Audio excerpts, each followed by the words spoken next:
सबको हाँ कहते देख नामित ने आगे कहा, अब मैं एग्जाम के बारे में बता देता हूँ। इस एग्जाम में 3 राउंड होते हैं। पहला पेन पेपर, इसमें जड़ी बूटियों पर तुमसे सवाल पूछे जाएंगे और तुम्हें एक पेपर पर उसके जवाब लिखने होंगे। अगर कोई 90% जवाब सही दे देगा तो वो ही पास होगा। दूसरा बूटी पहचान, तुम्हें कुछ जड़ी बूटियां दी जाएंगी और कुछ टाइम दिया जाएगा। तुम्हें उस टाइम के अंदर अंदर ही उसे पहचानना होगा और उसकी खासियत और उसके असर बताने होंगे। इस राउंड को पास करने के लिए सभी जवाब सही होने ही चाहिए। तीसरा राउंड आसन है। लड़ाकू लेवल जांच इंसान को कम से कम लेवल 3 का होना ही चाहिए। क्यों? क्योंकि केमिस्ट को कुछ अजीब काम करने पड़ते हैं जिसके लिए तुम्हारे पास ताकत तो होनी ही चाहिए। जैसे अगर तुम्हारे पास ताकत ही नहीं होगी तो तुम बड़े बड़े बर्तन और कढ़ाई कैसे उठा पाओगे और कैसे तेजी से अलग अलग बूटी पहचान पाओगे।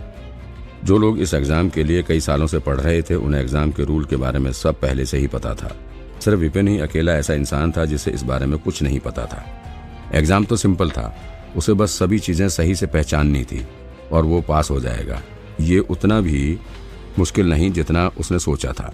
सबको रूल और एग्जाम के बारे में पता चल गया है तो पहला राउंड शुरू करते हैं। तुम्हारे पास 2 घंटे हैं। इतना कहकर नामित ने सबको पेपर दे दिया। पेपर देखकर विपिन फिर से यादों में खो गया। वो पेपर कई पन्नों का था, उस पर बड़े ही सारे सवाल लिखे थे। इतना बड़ा पेपर सिर्फ 2 घंटे में करना है। पेपर को देखकर उसे अपनी पिछली जिंदगी के दिन याद आ रहे थे। उसने सोचा भी नहीं था कि इस दुनिया में भी उसे घंटों बैठकर पेपर देना पड़ेगा। ऐसा लगता था वो वापस एक स्टूडेंट बन गया था। तुम स्टार्ट कर सकते हो, पेपर देने के बाद नामित ने कहा और कमरे के एक कोने में जाकर खड़ा हो गया। वो वहीं से सब पर नजर रख सकता था। हालांकि वो दूर खड़ा था, लेकिन अगर कोई नकल करने की कोशिश करेगा तो वहीं से उसे देखकर पकड़ लेगा और उसे एग्जाम हॉल से बाहर निकाल देगा। लेकिन विपिन को उसके वहां होने या ना होने से कोई फर्क नहीं पड़ता था। उसे वैसे भी नकल नहीं करनी थी। उसने सिर झुकाकर अपना ध्यान पेपर पर फोकस किया। गलतियां क्या है, पेपर उठाकर उसने मन ही मन कहा। उसके ऐसा कहते एक किताब उसके दिमाग में आ गई। विपिन ने किताब पढ़कर देखी तो विपिन के होश उड़ गए। उसे समझ नहीं आ रहा था कि वो हंसे या रोए। किताब में लिखा था, केमिस्ट ग्रुप का एग्जाम पेपर, लेवल 1 के कारीगर का बनाया हुआ, करीमनगर मील में पत्तों से बना हुआ। गलतियां, लो क्वालिटी, स्टोर नहीं कर सकते, कीड़े आते हैं इस पर, इंक ठीक से नहीं लगती, जगह जगह से फैल जाती है। मुझे तो जवाब चाहिए थे, कागज की गलतियां नहीं। विपिन ने बुक को नजरअंदाज किया और सवाल पर फोकस करने की कोशिश की। हरी पत्तेदार घास के टाइप बताओ और ग्रे फूल के इस्तेमाल के बारे में बताओ। लिखो, ग्रे इस्तेमाल के बारे में लिखो। कितनी जड़ी बूटियों के साथ लाल पट्टी को मिलाया जा सकता है। पूरे पेपर में अजीब अजीब सवाल लिखे थे। जैसा कि उस रिसेप्शन वाली लड़की ने कहा था, वो सारे सवाल जड़ी बूटियों के बारे में ही थे। ढूंढो, सवाल देकर विपिन ने मन ही मन कहा। अचानक विपिन के दिमाग को एक झटका लगा। कई किताबें उड़कर उसके सामने आ गई और पन्ने पलटकर उसके सामने गिर गईं। हरी घास के अलग अलग स्टेम होती है, जैसे काली, पीली और हरी। ग्रे फूल के अंदर।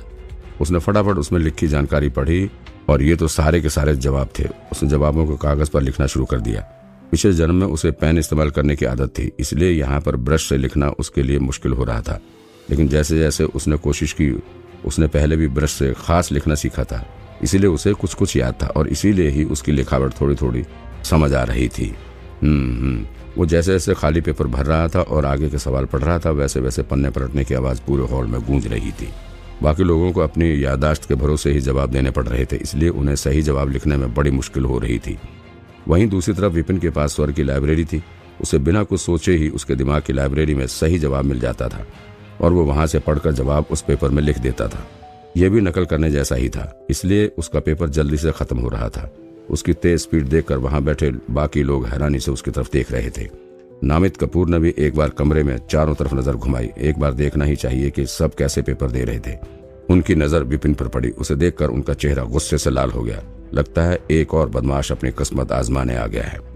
हर केमिस्ट एग्जाम में ऐसे कुछ लोग तो आ ही जाते थे जिसे पता होता था कि वो पास नहीं हो सकते, लेकिन फिर भी वो अपनी किस्मत आजमाने के लिए आ जाते थे। ऐसे लोग ज्यादातर अमीर परिवारों के होते थे जिन्हें 2000 रुपए से कोई फर्क नहीं पड़ता था।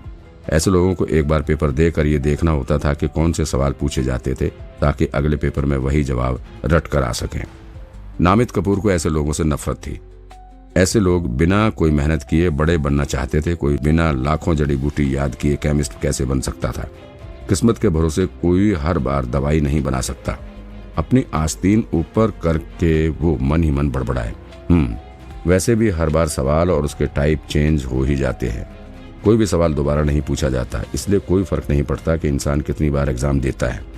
अच्छा ही है, ऐसी सोच के साथ अपने आने वाले अब जल्दी ही आना छोड़ देंगे, वरना अगर ऐसे लोग हर बार एग्जाम देने आएंगे क्योंकि उनके पास फालतू पैसे हैं तो केमिस्ट ग्रुप सबके लिए मजाक बनकर रह जाएगा। हालांकि लाखों जड़ी बूटी की पहचान का टेस्ट लेना नामुमकिन था, लेकिन फिर भी पेपर के अंदर काफी स्कोप वाले और तरह तरह के सवाल पूछे जाते थे। अगर किसी को जड़ी बूटी और उसकी गहरी जानकारी ना हो तो इंसान का 90% स्कोर ले पाना नामुमकिन था। विपिन की कम उम्र और उसकी पन्ने पलटने वाली हरकतों को देखकर उसे फौरन बदमाश मान लिया गया। विपिन बिना सवाल पढ़े जवाब लिखे जा रहा था। ऐसा करना केमिस्ट के प्रोफेशन में सबसे बड़ी भूल थी। ना पता होते हुए भी जानकार होने का नाटक करना एक केमिस्ट और उसके पेशेंट दोनों के लिए खतरनाक हो सकता था। एक छोटी सी गलती के कारण किसी इंसान की मौत भी हो सकती थी, और यही कारण था कि एग्जाम देने वाले की पर्सनैलिटी, उसका फोकस और ज्ञान तीनों की जांच उन 3 राउंड में की जाती थी। उसके जैसा इंसान जो बिना सवाल को ठीक से पढ़े ही फराटे से पेपर काला किए जा रहा था, उसे भला क्या आता होगा। और उसके फोकस की दिक्कत तो साफ नजर आ ही रही थी। बिना पेपर चेक किए ही नामित ने अपने दिल में विपिन को फेल कर दिया था। ऐसा करके उसने कुछ गलत भी नहीं किया था। ऐसा कौन इंसान होता था जो बिना सवाल पढ़े उसके जवाब बता दे। बिना कुछ समझे ही कोई सही आंसर भला कैसे दे सकता था। बिना सोचा हुआ आंसर तो बकवास के सिवा कुछ और हो ही नहीं सकता। कोई भी इतना ज्ञानी नहीं होता कि सभी आंसर सही सही बता दे। 1 घंटे से कम टाइम में ही विपिन ने सारे आंसर दे दिए। फिर उसने एक गहरी चैन की सांस ली। एक बार फिर से पेपर को देखा और कहीं कोई गलती तो नहीं थी, और गलती न मिलने पर उसने पेपर सबमिट कर दिया। विपिन को पेपर सबमिट करके जाते देख वहां बैठे सभी लोग धीरे धीरे बोलने लगे, पेपर सबमिट कर रहे हो इतनी जल्दी? शायद इसे पता होगा कि ये पास नहीं हो पाएगा, इसलिए इसने सोचा कि कोशिश करके क्या फायदा। सोचा जाए तो एग्जाम वाकई बहुत मुश्किल है, कोई भी हाथ खड़े कर देगा इसे देखकर। तो पेपर छोड़ने में दिक्कत नहीं है, लेकिन यहाँ पर सीनियर नामित खड़े हैं, उनके यहाँ रहते टाइम से पहले चले जाना उनको गुस्सा दिलाने जैसा ही है। 2 घंटे का पेपर 1 घंटे से भी कम टाइम में देकर जाना पहले कभी इस एग्जाम में नहीं हुआ था। सभी को लग रहा था कि विपिन ने पेपर पूरा ही नहीं किया होगा, बल्कि उसे जवाब आते ही नहीं थे, इसलिए वो बीच में ही पेपर छोड़कर जा रहा होगा। अपने पीछे लोगों को बातें करते देख विपिन ने पेपर नामित को दिया और पूछा, अगला पेपर कब शुरू होगा? पेपर खत्म होने के बाद पेपर चेक भी होते होंगे और उसके लिए काफी टाइम लगता होगा। यही सोचकर विपिन ने यह सवाल किया था ताकि वो एग्जाम हॉल में टाइम पर पहुंच सके। अगर वो ना पूछता तो अलग बात थी, लेकिन विपिन को यह सवाल पूछता देख नामित का गुस्सा और बढ़ गया। तुम इतना बेवकूफ हो कि तुमने पेपर में आंसर लिखने से पहले ठीक से सवाल तक नहीं पढ़े और तुम पूछ रहे हो कि अगला राउंड कब होगा। तुम्हें क्या लगता था कि ऐसे 1 घंटे में पेपर देकर तुम पास हो जाओगे? दिन में सपने मत देखो। लेकिन जो भी हो, नामित एक बड़े केमिस्ट थे। उन्हें चाहे कितना भी गुस्सा आए, उन्हें अपनी पोस्ट का ख्याल रखकर उसकी इज्जत बनाए रखनी थी। वो इस बदतमीज इंसान के लेवल तक नहीं गिर सकते थे, इसलिए उन्होंने इशारा करके कहा, बाहर वेट करो। अगर तुम्हें बुलाया गया है तो इसका मतलब तुम पास हो गए हो, अगर नहीं तो तुम फेल हो गए हो और तुम घर वापस जा सकते हो। विपिन ने सिर हिलाकर हाँ कहा और कमरे के बाहर चला गया। बदतमीज। उसके जाने के बाद नामित ने विपिन का पेपर हाथ में दबाकर साइड में फेंक दिया। ऐसे लोगों का पेपर पढ़ने की भी जरूरत नहीं थी, इसे पढ़कर उनका गुस्सा और बढ़ ही जाएगा। विपिन कमरे के बाहर आ गया था। स्वर की लाइब्रेरी की वजह से उसे आंसर लिखने में कोई परेशानी नहीं हुई, उसके लिए पेपर आसान था। उसे बाहर आते देख अंकल जय ने पूछा, तुमने पेपर सबमिट कर दिया? ये तो 2 घंटे का था ना, तो तुम 1 घंटे में ही बाहर क्यों आ गए? एग्जाम में बहुत ही सारे सवाल पूछे जाते थे। उनका खुद का पेपर 2 घंटे में भी बड़ी मुश्किल से पूरा हो पाता था, और 1-2 बार तो गलत जवाब देने की वजह से वो पेपर में फेल भी हो चुके थे।